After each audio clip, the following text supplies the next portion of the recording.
ভূমিকম্পে সারা দেশের 6 জনের মৃত্যুর খবর এখনো পর্যন্ত ফাঁকি।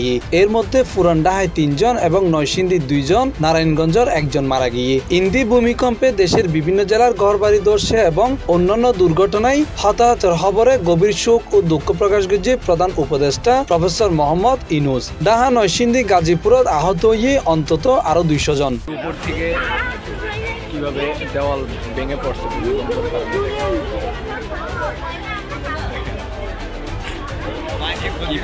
আবহাওয়া অধিদপ্তরের তথ্য অনুযায়ী এর উৎপত্তিস্থল আছিল নরসিংদীর মাদাবদি। সমসময় স্থায়ী হইল ভূমিকম্পের তীব্রতায় ঢাকা সহ বিভিন্ন জেলার ভবন ব্যাকিন দুলতে আছিল। আতঙ্ক ছড়ায় পড়ছে মানুষের মধ্যে। মানুষ ভবনতুন নিচে নামিয়েছিল।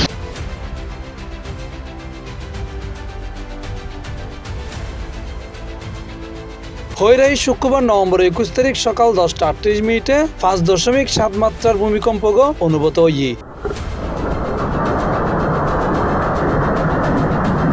C+ TV, Chittagong.